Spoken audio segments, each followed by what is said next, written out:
너야 너. 뭐 하는 거야? 뭐 하는 거야? 아니? 우리 오늘 김영일 집사가 머리를 확 자르고 와서 놀랬죠. 우리 그분들이 아실 텐데 김영일 집사가 그 항암 치료를 받고 있어요. 그래서 이제 그동안에 이렇게 표적 치료약을 하다가 이제 그 방사능 치료 맞나요? 항암 주사? 네, 항암 주사를 맞으니까 머리가 이렇게 빠지나 봐요. 그래서 머리가 이렇게 몇 개 빠지고 그러니까 그냥 이것 때문에 스트레스 받는 게 확 밀리자 이러고 밀었대요. 제법 잘 어울리죠? 네.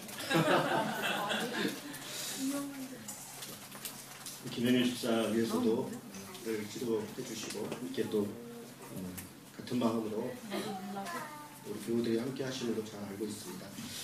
자, 오늘 이제 어제가 어린이날이었고 오늘이 어린이 주일인데요. 우리가 잘 알다시피 어린이라는 말은 소파 방정환 선생님 만드셨다 그래요. 근데 우리가 자료를 찾아보니까 왜 어린이라는 말을 이분이 처음 만들었을까? 그러면 그동안은 뭐라고 불렀을까? 이렇게 봤더니요. 우리 애들 그럼 또 기분 나쁘겠다. 우리 친구들이 들으면 기분 나쁠 것 같은데 그때 당시에는 아이들한테 이렇게 불렀대요. 어린 것, 어린내, 애녀석, 아새끼. 제일 좋은 표현이 아해놈이었대요. 아해놈. 아해가 아이들이니까. 이렇게 뭐 제가 아주 제일 좋은 표현만 이렇게 한 건데요. 그러니까 애들을 이렇게 아이들을 뭐 함부로 대했다는 거죠. 그냥 부르고 싶은 대로 부르고.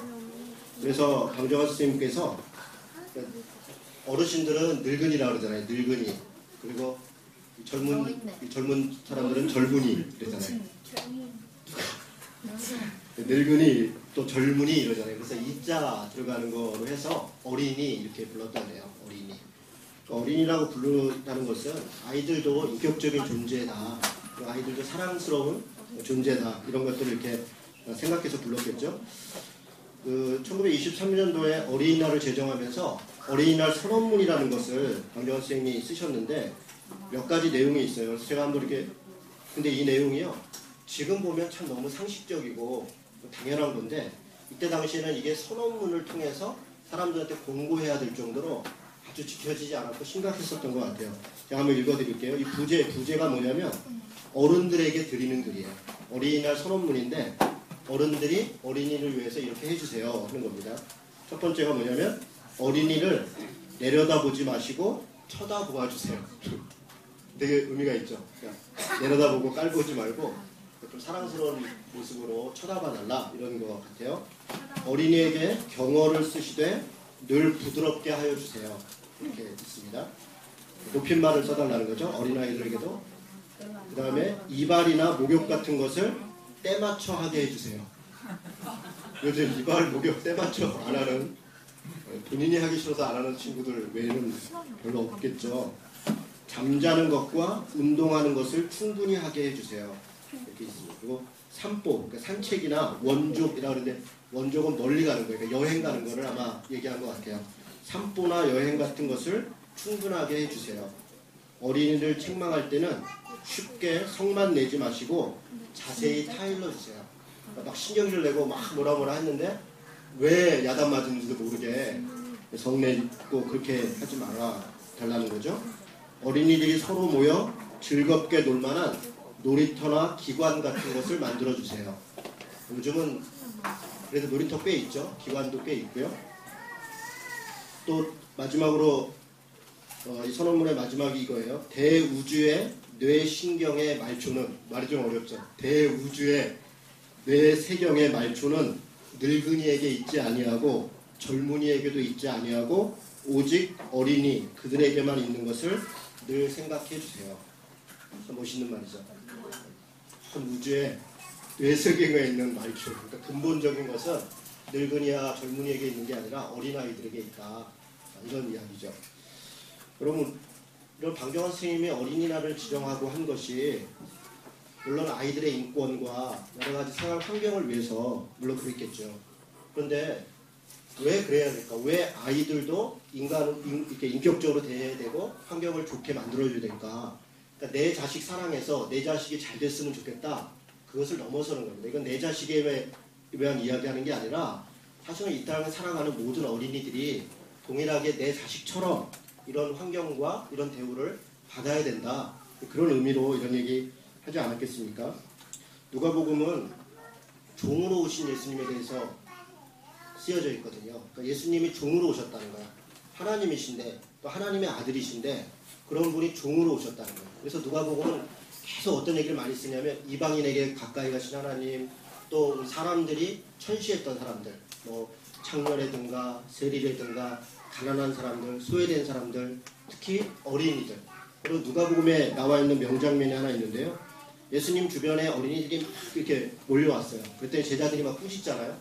어디 와서 함부로. 근데 이 제자들의 행동이 당시에도 그렇고 지금도 그렇게 지나친 행동은 아니에요. 지금도 뭐 사람들 이렇게 어른들 뭐 있는데 어린애들 와 있으면 사실 그게 바람직한 건 아니잖아요. 그래서 막 이렇게 내쫓기도 하고 조용하게 하기도 하고 이렇게 하죠. 근데 예수님 시대는 더했죠. 아이들이 어떻게 어른들 모여서 진지하게 이런저런 얘기를 하는데 거기 와서 방해된다 이러는 거 아닙니까?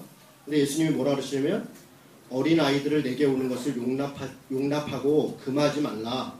하나님의 나라는 이런 자들의 것이니라.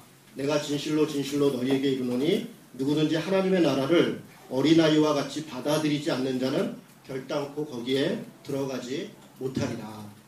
그러면 이게 예수님이 어린아이들에 대한 인식입니다. 물론 이건 어린아이에게만 해당되는 게 아니라 우리들이 어린아이같이 그런 순수한 마음, 그런 마음이 있지 않고는 하나님 나라에 들어갈 수 없다는 것을 이야기하는 것이죠. 그러나 단지 이것은 소위 영적이고 그렇게 의미적으로만 해석되는 것이 아니라 어린아이들 자체를 인격적으로 대하고 사랑하고 대하고 어린아이뿐 아니라 모든 사람을 사람 그 자체로 대했던 예수님의 모습을 우리가 이런 것을 통해서 볼 수가 있습니다. 왜 어린아이들 또 사람을 인격적으로 대해야 될까요? 가장 큰 이유는 우리 인간이 하나님의 형상을 닮았다는 것입니다. 그냥 단지 닮았다는 게 아니라 하나님께서 자신의 형상으로 인간을 만드셨다는 거예요.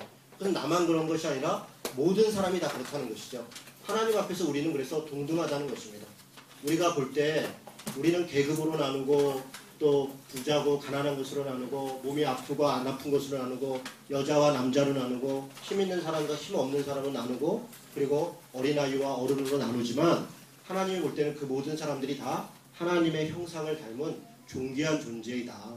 그렇게 말씀하시는 겁니다. 그래서 성경은 계속적으로 모든 인간을 독립적이고 인격적으로 대해야 된다라는 말씀들을 계속 이야기합니다. 독립적이고 인격적인 존재로 대해야 된다는 것입니다. 근데 우리 아이들도 마찬가지입니다. 아이들도 사실은 부모로부터 물론 어느 순간까지는 보호받아야 되고 부모에게 여러 가지로서 순종해야 되지만 그러나 분명한 것은 아이들도 그 스스로가 독립적이고 인격적인 존재라는 겁니다. 그 자체가 그 자신 한 사람 한 사람이 하나님 앞에서나 사람 앞에서 스스로 생각하고 스스로 판단하고 자신의 것들을 선택할 그런 권리가 있다라고 하는 것입니다. 여러분 그런데 요즘 이제 아까 우리 소파 방정환 선생님 얘기도 듣고 예수님 말씀도 들었지만 오늘날에 이제 우리나라 뭐 세계적으로 볼 때는 그렇지 않은 나라가 더 많지만 물질적으로 아주 풍요로워진 우리나라 입장에서 볼 때는 어쩌면 어린아이들이 우리 부모들에게 일종의 우상같이 된 그런 안타까운 경우도 많이 봅니다. 그러니까 아이들이 한 명, 두 명이다 보니까 아이들에게 잘해주는 것을 넘어서 이 아이들에게 자기 삶을 다 거는 거예요. 그래서 이 아이가 잘 되는 게 마치 내가 잘 되는 것이고 내가 이 아이를 위해서 이렇게 저렇게 해줬다는 것을 나타내는 것이 다른 사람에게 그 아이를 위해서가 아니라 다른 사람에게 자신을 드러내는 수단으로 사용되는 그런 경우들도 많이 있습니다. 내 아이가 성공하고 내 아이가 편한 것 그걸 위해서는 뭐든지 다 하는 경우들이 많이 있죠. 정작 내 아이가 다른 사람을 불편하게 하고 다른 사람에게 피해를 주고 할 때는 오히려 그것에 대해서 가볍게 생각하는 그런 일들도 있습니다. 여러분 4월 25일 지난 달이죠. 4월 25일이 49회 법의 날이었다 그래요. 법의 날에 법률소비자연맹이라는 시민단체가 고등학생 3,485명을 대상으로 설문조사를 했습니다. 법에 대해서 어떤 인식을 갖고 있는가. 근데 그 결과가 발표가 됐는데요. 언론에서도 그걸 보도하면서 되게 충격적이다. 우리 아이들이 이래서 되겠냐 이런 자조 섞인 이야기들이 있었습니다. 내용이 어땠냐면 이런 내용입니다. 응답한 학생의 94%가 권력이나 재력이 그러니까 힘이나 돈이 재판 결과에 영향을 미친다. 그렇다라고 대답을 했다는 거예요. 94%가 돈과 힘 있는 사람들은 재판을 유리하게 할 수 있다. 그럼 어떻게 생각하세요? 우리 친구들은 어떻게 생각하세요? 그런 거 같아요? 여러분 어떻게 그런 거 같아요? 네. 우리 친구들이 그렇게 생각하면 정말 그럴지 모르겠어요. 그러니까 돈과 권력이 재판은 공정해야 되는데 공정하지 않다라는 것이죠. 또 70%는 우리나라 법률이 불공정하다. 우리나라에 있는 법이 물론 아이들이 그것을 세세하게 다 알아서 이렇게 대답한 건 아닐 겁니다. 그런데 아이들이 언론을 통해서나 어른들의 행동을 통해서 그걸 보고 느끼는 것은 뭔가 법이 공정하지 않다. 그러니까 유전 무죄고 무전 유죄다. 이렇게 느낀다는 것이죠. 더 충격적인 것은 제가 이제 그 내용들을 쭉 보면서 제일 가슴 아프고 좀 속상했던 것은 이겁니다. 성공을 위해서 어느 정도 법을 어길 수밖에 없다.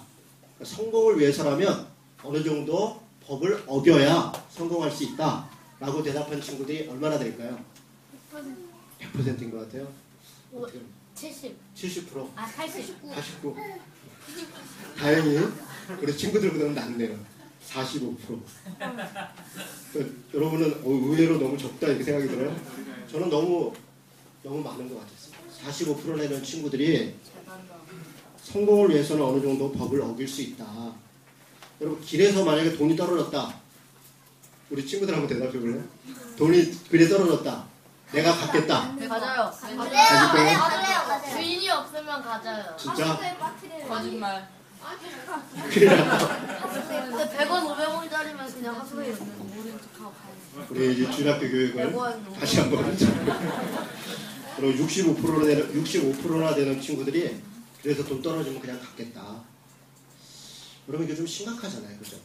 우리 옛날에는 이건 뭐 교회를 떠나서 사실 우리 학교에서 또 가정에서 다 그렇게 배운 거거든요.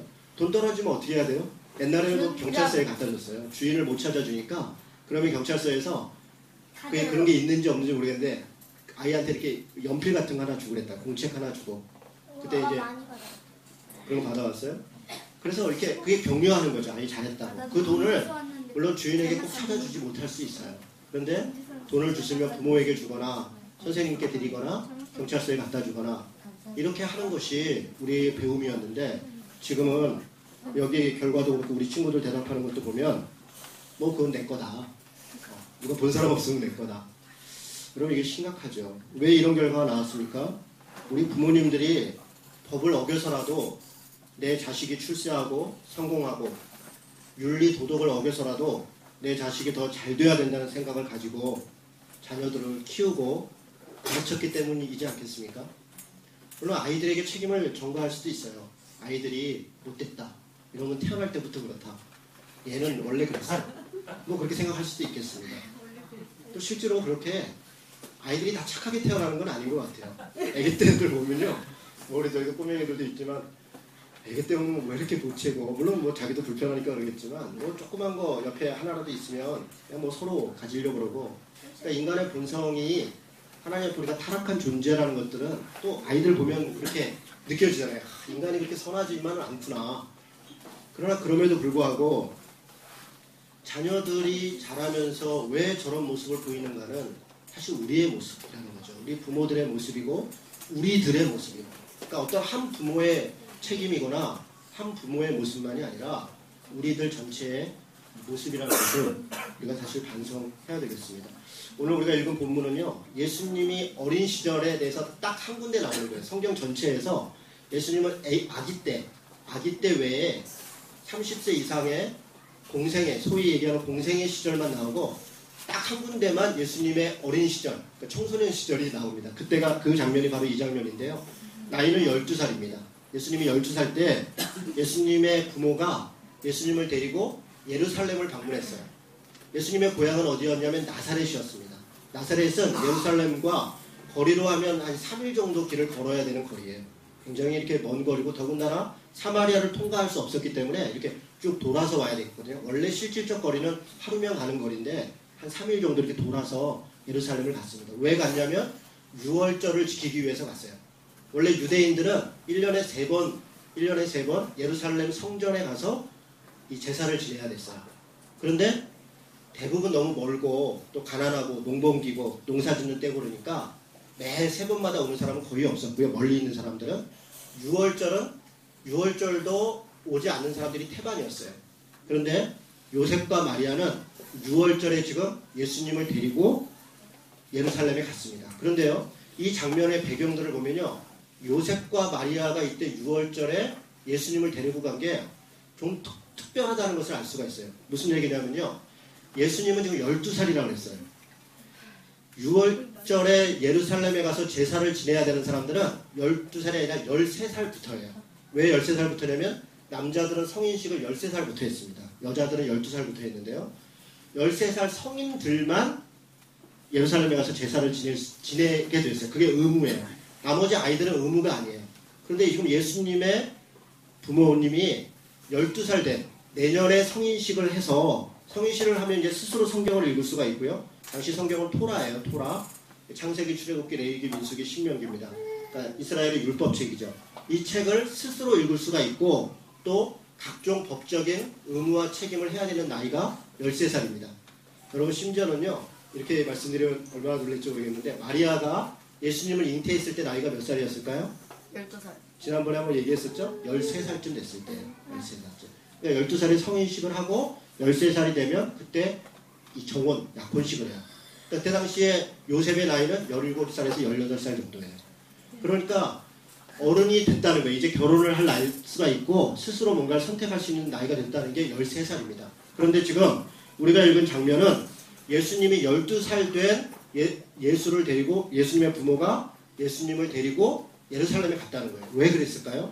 아마 예수님의 부모는 이렇게 생각했을 거예요. 내년부터 자기들이 농번기 때문에 못 올 수도 있어요. 요셉과 마리아가 못 올 수도 있어요. 그러면 성인인 예수는 혼자라도 예루살렘에 와서 제사를 참여해야 돼요. 그것이 유대인으로서의 당연한 의무이고 또 책임이에요. 그게 하나님 앞에서 복이에요. 그래서 그것을 연습시키기 위해서 데려왔는지 모르겠어요. 여러분 이 모습이 얼마나 귀합니까? 그러니까 자기 자식에게 하나님을 믿는 신앙을 가르치고 그리고 6월절이 되면 농번기고 바쁘고 분주하고 여러 가지 일이 있더라도 우선적으로 예루살렘에 와서 제사에 참여해야 된다는 것을 말로만이 아니라 실제로 자신들이 거기를 참여하면서 가르치고 있는 거예요. 실제로 예수님은요, 복음서 전체를 보면 많게 보면 4번, 작게 보면 3번 정도, 그 3년의 공생의 기간 동안에 예루살렘을 방문해요. 6월절마다 방문합니다. 그것은 부모가 가르쳐진 신앙의 전수된 것입니다. 여러분 이게 요셉과 마리아의 태도였어요. 또 하나 이 장면에서 우리가 조금 주의 깊게 봐야 될 게 있습니다. 뭐냐면 의외의 일이 벌어지죠. 예수님, 요셉과 마리아가 그렇게 6월절을 지낸 다음에 하루길 정도로 돌아갔는데 가다 보니까 예수가 없어요. 여러분 이게 얼핏 보면 말이 안 되는 것 같죠? 어떻게 자기 자식이 없는데 지금 같으면 한두 명이니까 손 꼭 잡고 다닐지 모르겠어요. 거의 성인이었죠. 혹시 예수님의 동생들까지 데려갔다면 요셉과 마리아는 그 애들 챙기느라고 또 사람이 많고 또 그 가족만 오는 게 아니라 나사렛 지역에서 집단으로 오는 거예요. 온 그 친족들이 함께 움직이거든요. 그러니까 뭐 이 사람이 맡아보기도 하고 저 사람이 맡아보기도 하고 이렇게 됐을 가능성이 높습니다. 그러니까 충분히 있을 수 있는 상황입니다. 그래서 하루길 정도 갔는데 예수가 없어졌어요. 아이고야 예수야 이거 어디 갔냐. 예수를 찾아서 다시 예루살렘에 왔습니다. 예루살렘에 오니까 예수가 뭐라고 있어요? 예수가 뭐라고 있어요? 선생님들하고 여기 율법 선생님들, 랍비입니다. 당시 율법을 가르치던 선생님들하고 이야기를 하고 있어요. 그런데 그 이야기하는 실력이요. 46절 한번 보겠습니다. 46절, 46, 47절 같이 읽겠습니다. 시작. 사흘 후에 성전에서 만난즉 그가 선생들 중에 앉으사 그들에게 듣기도 하시며 묻기도 하시니 듣는 자가 다 그 지혜와 대답을 놀랍게 여기더라. 여러분 이게 놀라운 일이죠. 12살 된 이제 성인을 앞둔 사람이 랍비들과 대화를 하는데 하나님의 말씀에 대해서 이런저런 토론을 하고 대화를 했다는 거예요. 뭐 그럴 수 있죠. 그런데 지금 누가의 기록은 듣는 자가 다 그 지혜와 대답을 놀랍게 여기다. 지금 듣는 자가 누굽니까? 랍비들이에요. 그러니까 선생님들이 율법 선생님들이 들어도 굉장히 그 예수라는 친구가 12살밖에 안 됐는데 성경에 대해서 해박한 지식을 갖고 있는 겁니다. 그리고 그 뜻과 의미에 대해서도 분명히 알고 있는 거예요. 그럼 누가 가르쳤을까요? 누가 가르쳤을까요? 요셉과 마리아가 가르친 거죠. 하나님이, 물론 우리는 예수님이 하나님이니까 그 날 때부터 하나님의 말씀을 다 알고 있었을 것이다. 그 뜻을 알았을 것이다. 물론 그렇게 생각할 수 있어요. 그러나 예수님은 하나님이지만 동시에 완전한 인간이셨습니다. 요셉과 마리아에 의해서 양육되었고 또 지금처럼 학교가 있었으면 학교를 갔을 것이고, 여러분 우리가 예수님에 대해서 생각할 때 한 가지 오해를 합니다. 뭐냐면 예수님은 아주 거룩한 분으로 화장실도 안 가고 아무 친구들하고 싸우지도 않고 뭐 그냥 아주 이렇게 가만히 계시다가 어느 날 내가 하나님이다 이러고 나오셔서 십자가를 지셨을 것이다. 여러분 그렇지 않습니다. 예수님의 30살의 생활은 우리와 별반 다르지 않습니다. 아마 친구들과 싸웠을 것이고요. 때로는 친구들한테 골목대장을 하거나 아니면 힘센 아이 있으면 조금 심부름도 하기도 하고 그럴 때문에 고민도 하고 부모님 때문에 갈등도 있었고 그랬을 것입니다. 아마 사춘기를 지냈을 것이고요. 그런 과정들을 예수님도 인간의 모습으로 다 지냈다는 것이죠. 지금 랍비와 이런저런 대화를 할 수 있었다는 것은 요셉과 마리아가 하나님의 말씀을 충분히 가르쳤고 그것에 대해서 충분히 이해하고 있었다. 물론 예수님은 하나님이셨기 때문에 요셉과 마리아가 이해하는 것보다 더 깊이 있는 하나님의 원뜻을 가지고 이야기를 했었을 수 있겠습니다. 그래서 율법학자들이 놀랄 수 있죠. 그런데 이 장면을 보고요. 부모가 놀라서 그 어머니가 당연히 놀라지 않겠어요? 허겁지겁 와서 찾아왔는데 어른들하고 뭐라 하고 있고 하니까 놀래서 어머니가 얘기합니다. 여러분 48절 읽어보죠. 그의 부모가 보고 놀라며 그의 어머니는 이르되 아이야 어찌하여 우리에게 이렇게 하였느냐 보라 내 아버지와 내가 근심하여 너를 찾았노라. 여러분 어머니 입장에서 당연히 깜짝 놀랐죠. 자식이 없어졌으니까요. 그를 찾았고 네가 어떻게 이렇게 할 수가 있냐. 그건 뭡니까? 너 왜 이렇게 버릇이 없냐? 왜 이렇게 예의가 없냐? 너 어디 가면 간다고 얘기를 하고 가지. 말도 없이 지금 이렇게 우리가 뭐 야단치는 것과 똑같은 얘기입니다. 그런데 여기에 대해서 예수님이 답변합니다. 여러분 49절 같이 한번 읽겠습니다. 시작. 예수께서 이르시되 어찌하여 나를 찾으셨나이까? 내가 내 아버지의 집에 있어야 될 줄을 알지 못하셨나이까? 여러분 이 말씀도요. 잘못 읽으면 좀 이렇게 약간 오해의 소지가 있어요. 뭐냐면 아니 나는 하나님인데 당신이 뭔데 나한테 상관합니까? 내가 내 아버지의 집, 그러니까 나는 요셉의 아버지가 아니라 나는 하나님의 아버지니까 인간적인 부모가 중요한 게 아니라 내 하나님의 집에 있는 게 당연한 거 아닙니까? 여러분 그렇게 해석할 수 있어요. 사실 그것은 오해입니다. 여러분 그런 의미로 이야기하는 것이 아닙니다. 물론 예수님이 자신이 진짜 아버지가 요셉을 넘어서서 실제 자신이 누구인가에 대한 인식을 가지고 있었죠. 그러나 육신의 부모를 무시하거나 육신의 부모에 대해서 왜 뭐 그런 것도 몰랐습니까? 라고 얘기하는 게 아닙니다. 여러분 51절에 보니까 뭐라고 되어 있냐면 예수께서 함께 내려가사 나사렛에 이르러 순종하여 받드시더라. 누구를 받들었습니까? 누구에게 순종합니까? 부모에게 순종하는 것입니다. 그러니까 예수님은 요셉과 마리아에게 순종하고 요셉과 마리아를 공경하고 그의 말을 따르고 받드는 것을 무시하신 분이 아닙니다. 그럼에도 불구하고 49절은 내 아버지 집에 내가 있어야 될 줄 모르느냐 이렇게 모르셨나이까 아마 존대어로 했겠죠? 이렇게 얘기합니다. 물론 아까 말씀드린 것처럼 하나님이 소위 영적으로 생각을 하면 소위 영적으로 해석하면 이것이 하나님 된 자신의 자의식을 표현하는 것이다 이렇게 이해할 수 있겠습니다. 그런데 그냥 우리 인간적으로 이걸 좀 보자고요. 그럼 어떻게 저는 이해가 되냐면 저는 이렇게 이해가 됐습니다. 이제 예수는 내년이면 바로 13살 성인신이 되는 겁니다. 스스로 판단하고 스스로 결정할 수 있는 나이가 되었고 그것에 대해서 부모가 더 이상 지나치게 간섭하지 않아도 된다는 것에 대한 자기 선언이지 않겠는가. 여러분 저는 이 말의 의미를 그렇게 볼 수 있겠다는 생각이 들었습니다. 우리는 우리 아이들이 언제까지나 내 말을 듣고 내가 하라는 대로 하고 내가 이야기하는 것에 순종해야 된다고 생각합니다. 그러나 여러분 잘 생각해 보십시오. 실제 우리 아이들은 물론 그 어느 순간이 아이에 따라 다르고 또 그 아이들의 여러 가지 성숙도에 따라 좀 다를 수 있겠습니다. 그러나 적어도 최소한 제가 볼 때는 중학교 들어갈 때 혹은 아무리 늦어도 우리가 대학교 들어갈 때까지는 정도는 스스로 선택하고 판단할 수 있도록 부모도 아이를 존중해야 됩니다. 여러분 중학교에 들어가서도 너는 이렇게 해야 되고 저렇게 해야 되고 내가 시키는 대로 해야 되고 밥은 하루에 몇 끼 먹어야 되고 밥은 요만큼만 먹어야 되고 공부는 요만큼 해야 되고 너는 이런 일을 해야 되고 라고 정해준다면 아이가 물론 어떤 아이에 있어서는 발육이 늦고 또 자기 판단력이 느리기 때문에 부모로서 책임을 가지고 그것을 해줘야 될 때가 있습니다. 그러나 어느 순간에는 스스로 그것을 판단하고 스스로 행할 수 있도록 우리가 아이들을 믿어주고 격려해주고 도와줘야 될 책임이 있습니다. 저는 요셉과 마리아에게 예수께서 말씀하신 이 장면을 보면서 그런 생각이 들었습니다. 여러분들은 어떻게, 물론 이건 해석은 좀 다를 수 있으리라 생각합니다. 아이들을 더 이상 내 아이로만 생각하지 말고 하나님의 자녀로, 그래서 하나님 앞에서 독립적인 존재로, 인격적인 존재로 자라야 된다는 것, 그것을 인정해야 될 때 인정해야 될 것 같습니다. 여러분 한 가지만 더 살펴보겠습니다. 여러분 52절입니다. 52절 같이 한번 읽겠습니다. 시작. 예수는 지혜와 키가 자라가며 하나님과 사람에게 더욱 사랑스러워 가시더라. 여러분 예수님이 지혜와 키가 자라가며 하나님과 사람에게 더욱 사랑스러워 가시더라. 여러분 이거를 자기 자녀 이름을 한번 여기서 넣어보세요. 자기 자녀 아무개는 지혜와 키가 자라가며 하나님과 사람에게 더욱 사랑스러워 가시더라. 좋죠. 그렇습니다. 우리 아이들이 이렇게 자랐으면 좋겠습니다. 지혜도 자라고 키도 자라고 하나님에게 사랑받고 사람에게 사랑받고. 저는 이 장면을 보면서요, 우리가 교육을 어떻게 해야 되는가, 우리 아이들이 어떻게 자라야 되는가를 4가지 영역에서 조금 봐야 될 필요가 있겠다 생각했습니다. 첫째는 지혜가 자라는 것입니다. 지혜가 자라는 겁니다. 여러분 지혜는 지성이라고 할 수 있습니다.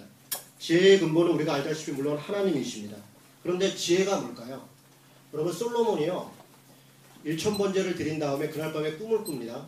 꿈을 꾸는데 하나님이 나타나서 내가 너에게 뭘 줄까 이렇게 얘기합니다. 그랬더니 솔로몬이 뭘 구했다 그랬어요? 지혜를 구했다 그랬어요. 그것이 하나님 마음에 합해서 지혜와 이런저런 것까지 더해서 줬다 그랬습니다. 근데 그때 그 지혜가 뭔가, 그 지혜는 네부스 소메아라고 하는 히브리어인데요, 그대로 직역하면 듣는 마음입니다. 그러니까 지혜라고 하는 것은 우리가 생각할 때 뭐 영특하고 반짝반짝하고 뭐가 뭐 대단히 이렇게, 그게 아니라 듣는 마음, 듣는 귀. 그러니까 솔로몬이 구했던 것은 듣는 마음을 구한 거예요. 왜 듣는 마음? 2가지 듣는 마음입니다. 하나님의 말씀을 듣는 마음이고 또 하나는 백성들의 원한을, 아픔을 듣는 마음입니다.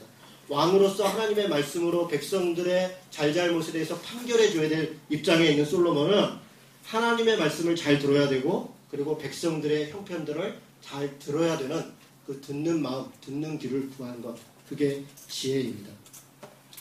여러분 물론 여기에 지혜는 지식도 포함합니다. 예수님이 자라면서 하나님의 말씀을 공부했습니다. 세상을 살아가는데 필요한 지식도 공부했을 것입니다. 아까 우리가 봤던 장면처럼 율법학자들과 여러 가지 대화를 하지 않습니까? 아마 하나님의 말씀을 공부하지 않았다면 그런 대화가 불가능했을 것입니다. 여러분 일상을 살아가는 지식은 어땠을까요? 여러분 예수님의 직업은 목수였다 이렇게 있습니다. 원래 정확히 보면 석수입니다. 그 나사렛 지역은 나무가 없어요. 나무는 다 수입해 온 겁니다. 그 나사렛 지역은 다 돌로 되어 있습니다. 그래서 예수님의 무덤도 돌이고 실제로 뭐 식탁이나 집도 다 돌로 되어 있습니다. 그러니까 목수와 석수라는 단어가 같은 단어입니다. 그래서 예수님의 직업은 아마 석수였을 가능성이 높고요. 실제로는. 그리고 뭐 어쩌다 나무 들어오면 나무로 뭘 또 만들었겠죠. 그러니까 그런데 예수님은 자기의 동생들 최소한 3명 이상입니다. 예수님의 동생들은 최소한 3명에서 5명 갈 때는 요셉은 일찍 죽었던 것 같습니다. 그리고 자기 어머니 그리고 자기 동생들을 먹여 살려야 되는 장남이었습니다. 동생들이 예수님에 대해서 왜 우리 책임 안 졌냐 뭐 이런 거 없는 거 보면 예수님이 장남으로서 해야 될 역할을 다 한 것 같습니다. 지식이 있었죠. 석수로서 배워야 될 걸 배웠고 공부할 걸 공부했습니다. 여러분 하나님 앞에서 우리가 지혜가 자란다는 것은 그런 것입니다. 하나님의 말씀을 공부하는 것이고 또 우리가 이 세상 가운데 살아가는 필요한 지식을 공부하는 것입니다. 우리 아이들이 하나님 앞에 지혜가 자라서 그리고 또 바르게, 예수님이 율법 판례들하고 논쟁할 때 바리새인이나 사두개인들과 동일한 지식을 갖고 있었지만 해석이 다르죠. 정말 하나님의 뜻이 무엇인가를 해석했기 때문에 바리새인과 사두개인들도 놀래고 주위에 있는 사람들도 그 권위에 놀래더라 이렇게 이야기했습니다. 우리 바라기는 도항공동체에서 크는 아이들, 또 우리가 맡고 있는 우리 자녀들이 하나님 앞에 지혜가 자라고 지식이 자라는 그런 아이들로 크기를 주님의 이름으로 축원합니다. 2번째로는 체력이 튼튼했다는 것입니다. 여러분 키가 자랐다. 키가 자랐다는 건 체력이라고 할 수 있겠습니다. 여러분 지혜만 자라서 지식만 자라서 되는 것은 아닙니다. 몸이 건강해야 됩니다. 그런데 제가 생각할 때 이 건강하다는 것은 몸만 건강한 것을 생각하는 것은 아닙니다. 거룩함도 얘기합니다. 몸이 거룩해야 됩니다. 그냥 몸이 튼튼해서 다른 사람을 내 힘으로 제압하면 다 내 말 다 듣고 내가 때리면 꼼짝도 못하고 그렇게 힘센 아이로 자라는 게 아니라 다른 사람을 배려할 줄 알고 자기 몸을 존귀하게 여길 줄 알고 자기 몸이 거룩하다는 것을 아는 아이로 자라는 것, 그게 건강한 거 아니겠습니까? 그래서 우리가 하나님 앞에서 우리 아이들을 키울 때 공부만 가르치고 지식만 가르치는 것이 아니라 아이들이 건강하게 신체적으로 정신적으로 건강하게 자랄 수 있도록 그렇게 우리 아이들을 배려하고 키워야겠습니다. 세 번째로는요, 하나님 앞에 사랑스러워 갔다는 것입니다. 하나님 앞에 사랑스러워 갔다. 저는 이것을 영성이라고 이야기하겠습니다. 영성은 우리가 일반적으로 생각하는 것처럼 종교적 어떤 판타지에 빠지는 것을 얘기하는 게 아닙니다. 교회에 열심히 나오고 기도를 잘하고 물론 그것이 영성의 표현일 수 있습니다. 그러나 그 자체가 영성은 아닙니다. 영성은 하나님의 말씀을 온전히 이해하고 성령의 인도한 가운데 그것을 순종하고 따르는 것입니다. 그것은 교회 안에서의 모습만이 아니라 교회 밖에서의 모습에서 진짜 모습이 드러납니다. 그것이 진짜 영성일 것입니다. 여러분 2장 40절에 보면 비슷한 표현이 하나 있습니다. 2장 40절에 아기가 자라며 강하여지고, 예수님에 대해서 표현하는 겁니다. 아기가 자라며 강하여지고 지혜가 충만하며 하나님의 은혜가 그의 위에 있더라, 이렇게 얘기했습니다. 근데 이때 강하여졌다라고 하는 단어는요 1장 80절에 있는 단어하고 같은 단어입니다. 1장 80절에 뭐라고 되어 있냐면 세례 요한에 대해서 이야기하면서 아이가 자라며 심령이 강하여지며 이스라엘에게 나타나는 날까지 빈들에 있습니다. 이때 이 강하여졌다는 단어와 같은 단어입니다. 그럼 뭐가 강하여졌다는 거냐? 심령이 강하여졌다. 이때 이 심령은요 퓨누마라고 하는 단어인데, 퓨누마는 생명, 생령, 성령, 성령이라고 표현할 수 있습니다. 생명이고 생령이고 성령이다. 그러니까 아이가 자라면서 성령이 충만해졌다라고 이야기할 수 있습니다. 여러분, 우리가 하나님 앞에 사랑스러워 간다는 것은 성령이 충만한 것입니다. 성령이 충만하다는 것은 성령의 열매를 맺는 것입니다.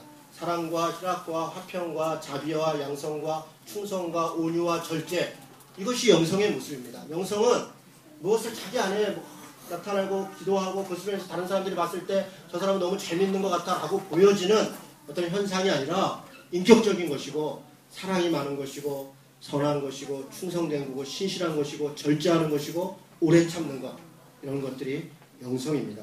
바라기는 하나님 앞에 성령의 열매를 맺는 그런 영성 있는 아이로 우리 아이들이 자라기를 축원합니다. 마지막으로 네 번째로 생각해 볼 것은요, 사람들 앞에 사랑스러워 왔다는 것입니다. 많은 사람들이 이것을 간과합니다. 내 아이가 지혜가 있고 지식이 있어서 공부도 잘하고 똑똑하고 체력도 있고 건강하고 거룩하고 다 좋아합니다. 하나님 앞에 영성이 있고 좋아합니다. 그런데 예수님에 대해서 평가할 때 뭐라고 얘기하냐면 사람들에게 사랑스러워 갔다. 여러분, 이걸 뭐라고 표현할 수 있겠습니까? 그건 사회성이라고 얘기할 수 있겠습니다. 사회성이라는 것은 결국 관계입니다. 나만 잘하고 나만 하나님 앞에 똑바르고 그것을 얘기하는 것이 아니라 다른 사람과의 관계에서 어떤 사람인가 라고 하는 것입니다. 부모와의 관계 속에서 어떤 아이인가, 형제들과의 관계 속에서 어떤 아이인가, 내 학교의 친구들과의 관계에서 이 아이가 어떤 아이인가, 선생님에게 어떤 아이인가, 또 내가 알지 못하는 지나가는 어떤 사람들에게 이 아이는 어떤 아이인가, 내가 살고 있는 아파트에 모르는 어떤 어른들이 지나갈 때 이 아이의 태도는 어떠한가. 여러분, 그게 사회성이지 않겠습니까? 관계에 대해서 예의가 있고 성실하고 겸손하고 바른 아이로 키우지 않는다면, 아까 우리가 법률 소비자 연맹에서 조사한 것들을 본 것 같이 우리 아이들이 그런 아이가 돼요. 나만 잘하면, 법을 어겨서라도, 윤리와 도덕을 어겨서라도 성공하면 그만이다 라고 하는 생각하는 그런 아이로 자랄 가능성이 높습니다. 여러분, 사회성에 대해서 성경이 가장 정확하게 표현하고 있는 것은 마태복음 7장 12절입니다. 같이 한번 보겠습니다. 마태복음 7장 12절 같이 한번 찾아볼래? 여러분, 마태복음 7장 12절은 가급적이면 외우십시오. 그리고 우리 아이들도 이 말씀을 다 외웠으면 좋겠어요. 왜냐하면 신약 성경에서 딱 한 절을 뽑아라 그러면 물론 요한복음 3장 16절이겠지만 관계 속에서의 사람과의 관계 속에서 딱 한 절을 뽑으라면 딱 이겁니다. 이게 황금률이라고 하는 겁니다. 마태복음 7장 12절 같이 한번 읽겠습니다. 찾았으면 같이 읽습니다. 시작. 그러므로 무엇이든지 남에게 대접을 받고자 하는 대로 너희도 남을 대접하라. 이것이 율법이요 선지자니라. 이것이 율법이요 선지자니라. 무슨 얘기입니까? 이것이 성경 전체에 가르칩니다. 율법이라는 것은 토라입니다. 선지자라는 것은 구약 성경에 있는 모든 선지서를 얘기하는 겁니다. 모든 토라의 하나님의 말씀과 모든 선지자들이 가르친 것을 딱 한마디로 얘기하면 마태는 뭐라고 얘기했냐면 내가 남에게 대접받고자 하는 대로 너도 남을 대접하라. 이렇게 얘기했다는 겁니다. 여러분 동서양을 막론하고 과거 현재를 막론하고 가장 철학적 진리를 역지사지라고 합니다. 역지사지. 입장을 바꿔서 생각해봐라. 그런데 물론 맞는 말이죠. 역지사지하면 입장 바꿔 생각하면 우리 행동을 조심하게 됩니다. 성경은 역지사지에서 한 걸음 더 나가는 겁니다. 입장을 바꿔서 생각하는 게 뭐냐? 그게 뭐냐면 남이 나에게 대접해 주고자 하는 대로, 내가 대접받고자 하는 대로, 저 사람이 나한테 해줬으면 좋겠는 대로, 친구가 나한테 해줬으면 좋겠는 대로, 부모님이 나에게 이렇게 해줬으면 좋겠는 대로, 또 이웃에 있는 사람, 윗집에 사는 사람이 이렇게 했으면 좋겠는데, 우리 아랫집에 있는 사람이 이렇게 했으면 좋겠는데 라고 하는 것처럼 우리가 그들에게 해야 된다는 겁니다. 내 친구에게, 내 부모에게, 윗집에 있는 사람에게, 옆집 사람에게, 내 아랫집에 있는 사람에게. 그것이 성경의 가르침입니다. 이게 사회성입니다. 여러분, 성경은 결코 하나님 앞에 우리 육신의 부모를 공경하는 것이나 다른 사람을 인격적으로 대하는 것이나 윤리적이고 도덕적인 것을 강구하지 않습니다. 그리고 성령이 충만하다고 하는 것은 사실 그렇게 나타나는 것입니다. 그래서 오늘 어린이 주일을 맞이해서 정말 우리 아이들을 어떻게 키웠으면 좋을까 생각해봤습니다. 지혜가 있고 체력이 건강하고 하나님 앞에 사랑스러워가고 사람 사이에서도 사랑스러워가는 그런 아이로 자랐으면 좋겠습니다. 여러분, 마지막으로 한 가지 더 읽어드리겠습니다. 자녀를 망치는 10계명이라는 게 있는데요. 내용이 너무 좋아서 제가 한번 읽어만 드리겠습니다. 첫째는 자녀들을 망치는 10계명입니다. 자녀들이 원하는 것이면 무조건 들어줘라. 그럼 그랬으면 좋겠죠? 네. 그러면 아이가 세상은 자기가 원하는 대로 다 된다고 생각하게 되고 절제와 훈련을 포기하게 될 것입니다. 둘째로 자녀들이 나쁜 말을 할 때 농담으로 여기고 웃고 지나가랍니다. 그러면 자기가 잘하고 있다고 생각해 분별력을 상실하게 되고 악한 것을 즐기게 될 것입니다. 세 번째는 아이에게 죄책감을 줄 수 있는 말을 전혀 사용하지 말랍니다. 그러면 잘했다 이렇게 하면 아이는 자기 반성 능력을 상실하게 될 것이고 성인이 된 후에 사회로부터 어떤 관계로부터 책망과 질타 속에 빠지고 그때 후회하게 될 것입니다. 물론 칭찬은 고래를 춤추게 합니다. 그러나 칭찬도 은밀하게 뭐든지 다 해서는 안 됩니다. 네 번째는 자녀의 뒤를 쫓아다니며 어지럽히는 것을 치워줘라. 애들이 막 어지럽히면 쫓아다니면서 다 치워주는 거예요. 그럼 어떻게 되겠습니까? 자신이 해야 할 일도 남에게 미루고 힘든 일은 거부하는 얌체 같고 무책임한 아이가 될 것입니다. 다섯 번째로 아이들 보는 데서 부모가 자주 싸워라. 아이가 보는 데서 부모가 자주 싸우면 어떻게 되겠습니까? 그러면 사랑하는 연인을 만나는데 두려움을 갖게 될 것이다. 가정이 깨져도 무감각한 사람이 될 것이다. 저도 많이 반성하고 있습니다. 여섯 번째, 무엇이든지 원하는 대로 먹고 마시고 소유할 수 있게 해라. 무엇이든지 먹고 마시고 소유할 수 있게 해라. 그러면 아름다운 땀을 흘리는 노동과 수고의 가치를 잃어버리고 중독에 쉽게 빠지게 될 것이다. 일곱 번째, 아이 앞에서 이웃을 험담하고 선생님을 험담하고 경찰을 헐뜯어라. 왜 이웃, 선생님, 경찰 이렇게 얘기했을까요? 아마 권위를 얘기하는 것 같습니다. 어떤 일정한 권위가 있는 사람을 함부로 막 이렇게 헐뜯으면 어떻게 되겠습니까? 그러면 모든 일에 남의 탓을 하고 권위를 인정하지 않는 사람이 될 것입니다. 여덟 번째, 아이가 잘못했으면 당신이 나가서 대신 사과해라. 그러면 책임지지 않는 비겁한 인간이 될 것이다. 아이가 잘못하면 아이가 사과하도록 해야 된다는 겁니다. 아홉 번째, 비관적이고 부정적인 인생관을 자꾸 심어줘라. 그러면 세상을 어둡게 보고 실수하고 실패했을 때 다시 일어날 수 있는 용기를 상실하게 될 것입니다. 마지막 열 번째는 자녀에게 영적인 신앙 교육을 시키지 마라. 그러면 자녀들은 하나님을 사랑하거나 두려워하지 않게 될 것이고 자신이 최고라는 인간상을 갖게 될 것입니다. 우리가 하나님이 계시다라고 할 때 우리는 겸손해질 수 있습니다. 어떤 사람의 권력 때문에 겸손해지는 게 아니라 어떤 돈 앞에 겸손해지는 게 아니라 어떤 힘 앞에 내 허리를 숙이는 게 아니라 하나님이 모든 인간 위에 계시다는 것을 알 때 우리는 진정으로 겸손할 수 있고 그 겸손함으로 다른 사람을 사랑할 수 있게 되는 것입니다. 사랑하는 성도 여러분, 우리 자녀들 이제 어린이를 날을 맞이해서 이런 아이들로 자라고 키웠으면 좋겠습니다. 우리 아이들 오늘 얘기 들었죠? 지식이 있고 체력이 건강하고 하나님께 사랑을 받고 사람들한테도 사랑받는 그런 아이들로 자라기를 주님의 이름으로 축원합니다. 아멘. 우리 같이 기도하겠습니다. 그럼 우리 자녀들을 생각하면서 같이 기도하겠습니다. 지성과 체력과 영성과 사회성이 균형 있는 그런 사람으로 자랄 수 있게 해달라고, 그렇게 자라게 하는 부모가 되게 해달라고 우리 자기 자신을 위해서, 우리 자녀들을 위해서 축복하며 같이 기도합니다. 기도하겠습니다.